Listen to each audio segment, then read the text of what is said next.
વિદ્યાર્થીઓ ચાલો હવે આપણે જાવાસ્ક્રિપ્ટમાં આગળ વધીએ તો પેજ નંબર બુકમાં પેજ નંબર 36 ઓપન કરો એમાં તમને અમુક જાવાસ્ક્રિપ્ટના ઘટકો આપેલા છે એ ઘટકોની આપણે આજે ચર્ચા કરવાની છે તો સૌથી પહેલા છે વિધેય વિદ્યાર્થી આપણે અગાઉના વિડિયોમાં આપણે એક ફંક્શન જોયેલું હતું ફંક્શન વેલિડેટ ફોર્મ તો વેલિડેટ ફોર્મ જ્યારે આપણે ઉપયોગ કરતા ફંક્શન વેલિડેટ ફોર્મ એનો ઉપયોગ કરવા કરતા આપણે જાવાસ્ક્રિપ્ટની અંદર વિધેય લખેલું હતું કે જ્યારે કોઈ ઉપયોગકર્તા છે એ નેમનું ખાનું ખાલી રાખે ત્યારે એને મેસેજ મળવો જોઈએ તો એ શું હતું વિધેય હતું તો વિધેય એટલે શું તો કે નિશ્ચિત કાર્યને પાર પાડતા પુનઃ ઉપયોગમાં લઈ શકાય તેવા કોડના બ્લોકને વિધેય કહેવામાં આવે છે આપણે એક વિધેય લખેલું અને છગડી કૌંસની અંદર શું લખેલું હતું એના કોડ લખેલા હતા કે જ્યારે છેલ્લે સબમિટ બટન ઉપર ક્લિક કરવામાં આવે ત્યારે એ ફંક્શન છે એ કોલ થાય અને આ બ્લોકમાં આપણે જે સૂચનાઓ લખેલી છે એનો અમલ કરે તો એને શું કહેવામાં આવે છે વિધેય વિધેયને આપણે પુનઃ ઉપયોગમાં લઈ શકીએ સરળ છે અને ઘણી બધા ફાયદા પણ એના છે હવે વિધેયની અંદર આપણે જોયેલું એલર્ટ આપણે આ ફંક્શન પણ આપણે પ્રેક્ટિકલી જોઈ ગયા આપણે ફંક્શનની અંદર લખેલું હતું એલર્ટનો ઉપયોગ શું છે કે મેસેજ આપવા માટે જ્યારે તમે બ્રાઉઝરની અંદર ફોર્મ ઓપન કરો અને સબમિટ બટન ઉપર ક્લિક કરો અને જો નેમનું ખાનું ખાલી હોય તો તમને એક મેસેજ મળતો પ્લીઝ એન્ટર ધ નેમ તો એ કેના દ્વારા મળતો હતો એલર્ટ તો એલર્ટ છે એ પણ એક શું છે વિધેય છે ફંક્શન છે પણ કયું છે તો આંતર પ્રસ્થાપિત વિધેય છે આંતર પ્રસ્થાપિત એટલે કે ઇનબિલ્ટ જાવાસ્ક્રિપ્ટના પોતાના વિધેય હોય એને શું કહેવામાં આવે આંતર પ્રસ્થાપિત ઇનબિલ્ટ એવામાં એલર્ટ છે એ જાવાસ્ક્રિપ્ટનું પોતાનું ઇનબિલ્ટ ફંક્શન છે જ્યારે આપણે બીજું ફંક્શન લઈએ તો રિટર્ન વેલિડેટ ફોર્મ એ યુઝર ડિફાઇન્ડ હતું આપણે બનાવેલું હતું અને એલર્ટ છે એ આંતર પ્રસ્થાપિત વિધેય છે પછી વાત કરીએ ઘટના એટલે કે ઇવેન્ટ્સ પેજ નંબર 36 ઉપર જો ત્યાંથી આપણે આપેલું છે ઇવેન્ટ તો ઉપયોગકર્તા અને વેબ પેજ વચ્ચેનો સંવાદ જ્યારે ઉપયોગકર્તા અને વેબ પેજ વચ્ચે કંઈક સંવાદ થાય ત્યારે શું થાય છે ઘટના ઘટે છે દાખલા તરીકે ક્લિક જ્યારે તમે ગમે બટન પર ક્લિક કરો ત્યારે શું થાય છે એક ઘટના ઘટે છે બરાબર એને શું કહેવામાં આવે છે ઇવેન્ટ જ્યારે તમે ક્લિક કરો જ્યારે આપણે સબમિટ બટન ઉપર ક્લિક કરતા તો એ શું થયું એ ઘટના ઘટી જ્યારે ક્લિક કર્યું પછી જ્યારે તમે ડબલ ક્લિક કરો ત્યારે પણ એ ઘટના થાય તો જાવાસ્ક્રિપ્ટની અંદર ઘણી બધી ઘટનાઓ છે એને અનુરૂપ તમે છે ફંક્શન બનાવી શકો એનો ઉપયોગ કરી શકો તો ઉપયોગકર્તા અને વેબ પેજ વચ્ચેનો સંવાદ છે એમાં ઘણી બધી ઘટનાઓ આપેલી છે તમે કોષ્ટક 2.1 જો પેજ નંબર 37 ઉપર કોષ્ટક 2.1 એમાં તમને ઘટના અને સમજૂતી આપેલી છે તો ઘટનામાં કઈ કઈ છે તો અબોર્ટ તો જ્યારે ચિત્ર છે રદ કરવામાં આવે ત્યારે અબોર્ટ થાય પછી બ્લર કે જ્યારે રેડિયો બટન જેવું કોઈ ઘટક છે એ નિષ્ક્રિય બને ત્યારે શું કહેવામાં આવે અબોર્ટ દાખલા તરીકે જ્યારે તમે ફોર્મ ભરતા હો એમાં તમને મેલ અને ફિમેલ સિલેક્ટ કરવાના આવે ત્યારે રેડિયો બટન હોય તો તમે જે એક બટનને ક્લિક કરો છો તો એમાં શું થાય છે સક્રિય એટલે કે ફોકસ થાય છે અને જ્યારે તમે બીજા બટનથી જ્યારે તમે બીજું બટન ક્લિક કરો તો શરૂઆતનું જે બટન હોય બરાબર મેલ અને ફિમેલ ઉપર ક્લિક કરો તો મેલ છે એ નિષ્ક્રિય થઈ જાય એને શું કહેવામાં આવે છે અબોર્ટ તો હવે ઘટના થતી હોય તો તમારે ઘટનાને એ શું થાય એક પ્રકારનો સંવાદ ઊભો થતો હોય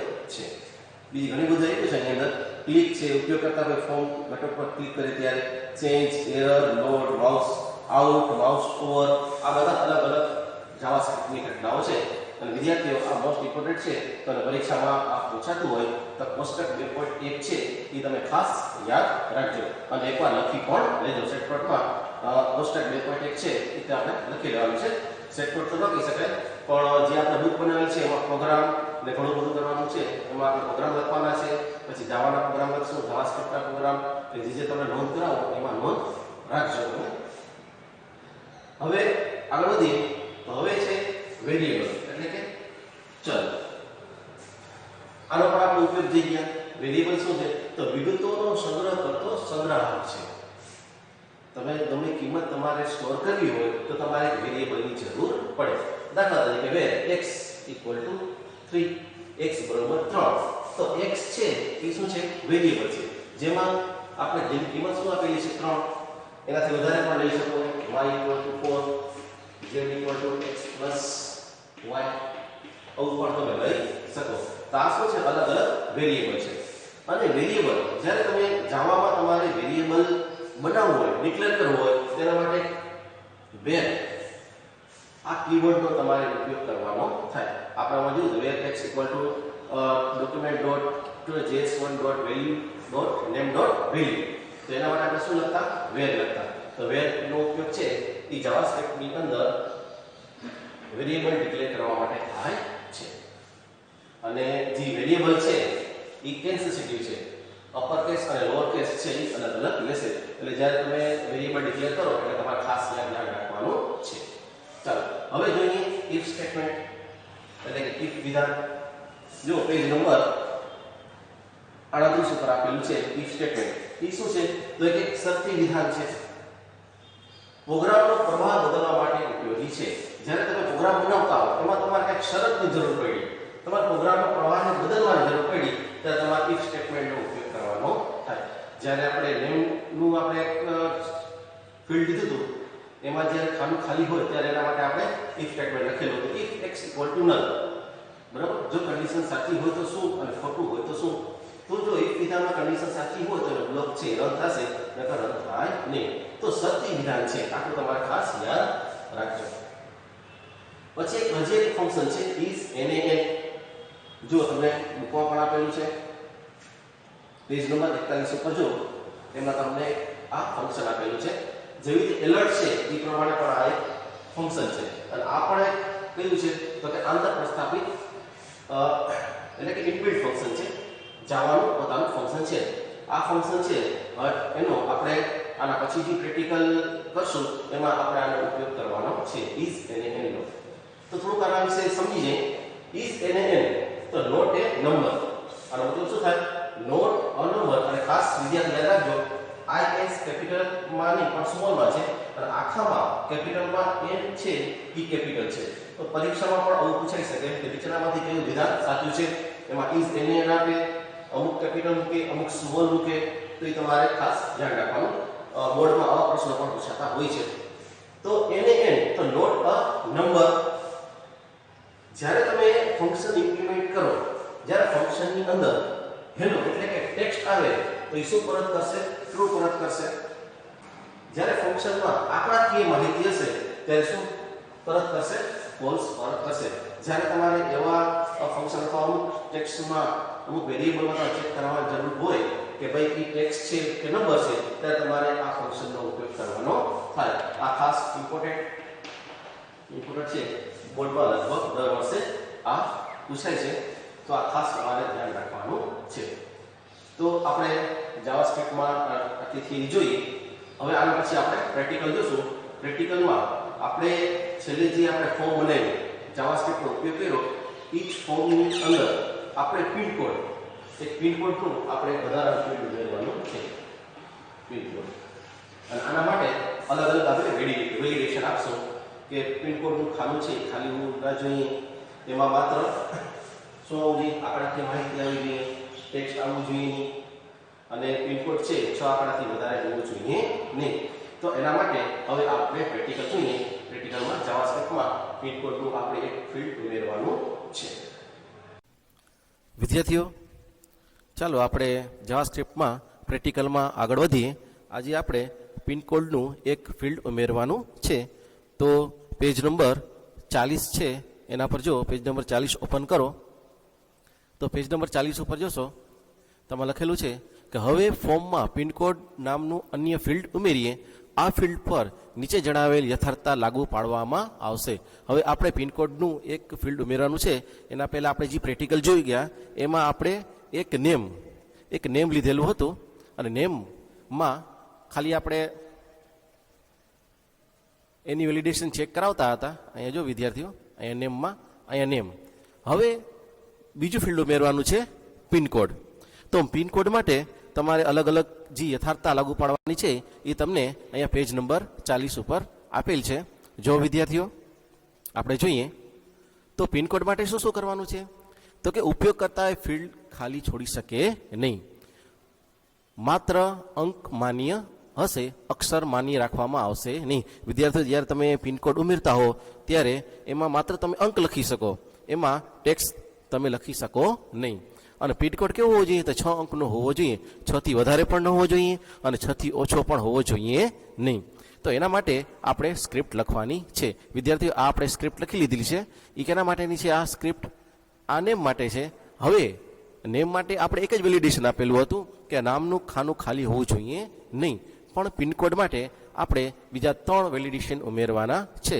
તો વિદ્યાર્થીઓ ઓલી ફાઇલ ઓપન કરી પિનકોડ નું ટેક્સ્ટ બોક્સ લઈ અને આપણે આ કોડ ઉમેરવાનો થાય. તમે જો હું તમને બતાવું છું.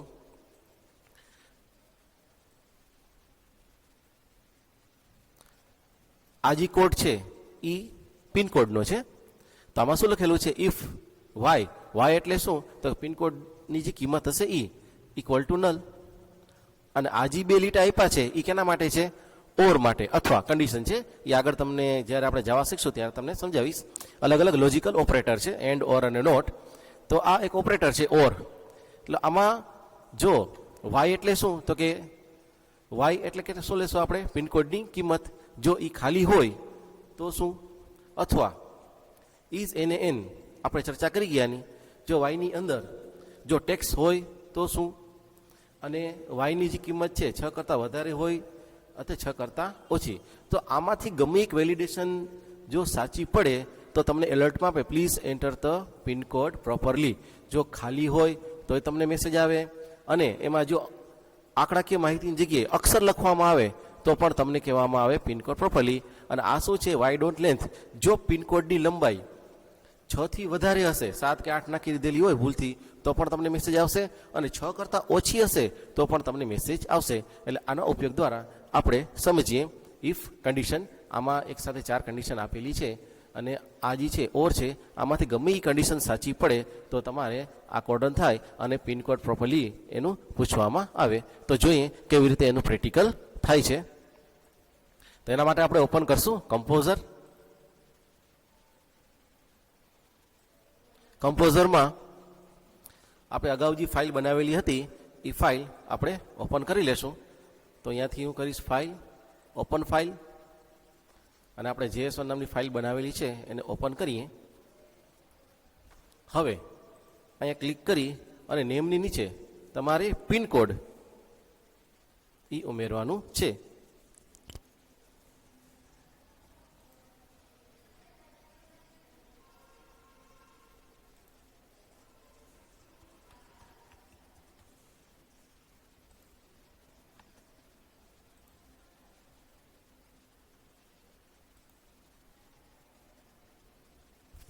વિદ્યાર્થીઓ જો આમાં આ જે ટેક્સ્ટ બોક્સ છે એમાં ટેક્સ્ટ લેવાનું છે, અને નેમ તરીકે આપણે શું લઈ લઈશું, અહીંયા પિનકોડ. પિનકોડ લખી લીધું પછી તમારે અહીંયા ઓકે આપવાનું છે. જો વિદ્યાર્થીઓ હવે આપણા 2 ફિલ્ડ છે, એક નેમનું અને બીજું પિનકોડનું. નેમ માટેની આપણે જાવાસ્ક્રિપ્ટ લખી લીધી છે. હવે પિનકોડ માટે આપણે લખવાનું છે. તો કેમાં જશું, આપણે અહીંયા સોર્સ ટેબ છે એના ઉપર આપણે ક્લિક કરશું. અને અહીં જુઓ તમે આપણે જે ફંક્શન લખેલું હતું વેલિડેટ ફોર્મ, એમાં જે ફંક્શન પૂરું થયું, આ જે ફંક્શન છે આ પૂરું થાય છે આ છગડે કૌંસથી, અને આ ઇફ કન્ડિશન પૂરી થાય છે. તો જો આપણે બુકમાં જોઈએ તો એના પછી તમારે જે કોડ લખવાના છે એ જોતા જાઓ. હું અહીંયા કોડ લખું છું પિનકોડ માટે. તો શરૂઆતમાં તમારે એનું વેરિયેબલ લેવું પડે, તો અહીંયા ક્લિક કરી અને આપણે અહીંયા લેશું વેર, અને એક વેરિયેબલ પાછો લેશું Y equal to document dot JS1 dot નેમની જગ્યાએ શું આવશે, હવે પિનકોડ ડોટ વેલ્યુ. પિનકોડની જે કિંમત છે એ વાય જે વેરિયેબલ છે એમાં સ્ટોર થશે. હવે અહીંયા લખીએ આપણે પાછું ઇફ કન્ડિશન લેવાની છે, પછી ઇફ અને કાઉન્સ કરીએ. હવે આપણા જે આપેલી છે બુકમાં એ કન્ડિશન છે એ આપણે લખશું. આ જે કન્ડિશન છે એ આપણે લખવાની થશે. If Y equal to double quotation પછી સ્પેસ અને ઓર માટે 2 લીટા કરવાના છે, પછી ઇઝ એને એન અને કાઉન્સમાં લેવાનું છે વાય, પાછું સ્પેસ 2 ઊભા લીટા એટલે કે or Y dot length greater than 6. જો વાયની જે લંબાઈ છે બરાબર એ 6 કરતાં વધારે હોય તો, અથવા વાયની જે લેન્થ છે એ 6 કરતાં ઓછી હોય તો. આ દરેક વેલિડેશનમાં આ દરેક જેટલા આપણે વેલિડેશન આપે છે એમાં ગમે એક ટ્રુ હશે તો શું થશે, તો અહીં છે એ આપણે એનો પાર્ટ લખવાનો છે, એનો બ્લોક લખવાનો છે. તો અહીં આપણે લખશું એલર્ટ. એક મેસેજ મળવો જોઈએ. આપણે જોઈ ગયા કે એલર્ટ શું છે, એ ઇનબિલ્ટ ફંક્શન છે. Please enter the pin code properly. એલર્ટમાં શું લખેલો હશે, please enter the pin code properly, તમને મેસેજ મળશે. પછી આપણે જે ફોકસ છે, આપણે ઇવેન્ટ જોઈ ગયા ફોકસ, એ ક્યાં જવું જોઈએ, તો કે પિન કોડના જે ટેક્સ્ટ બોક્સ લીધેલું છે એમાં જવું જોઈએ.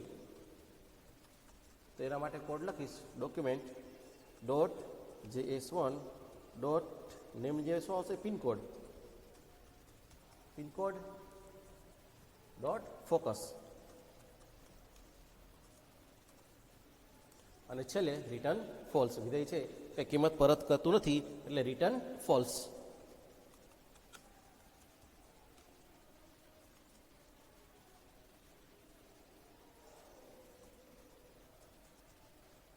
અને આ જે ફંક્શન છે આપણે ઇફ જે ફંક્શન લીધેલું ઇફ વિધેય જે લીધેલું છે એ વિધેય આપણે અહીંયા પૂર્ણ કરશું.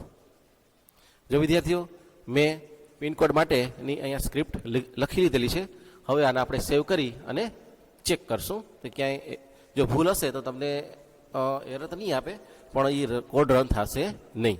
તો જો કેવી રીતે વર્ક થાય છે, તો આપણે જાશું હવે પાછા ડિઝાઇનમાં જઈ અને આ પેજને સેવ કરશું.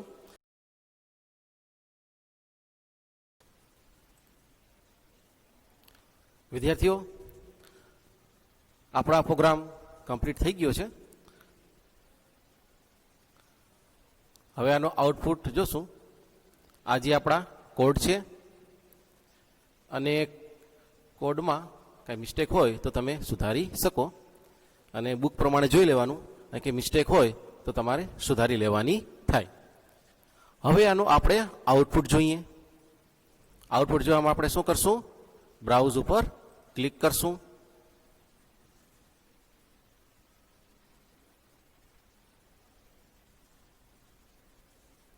વિદ્યાર્થીઓ, તો મોઝિલા ફાયરફોક્સમાં આપણું ફોર્મ ઓપન થઈ ગયું છે.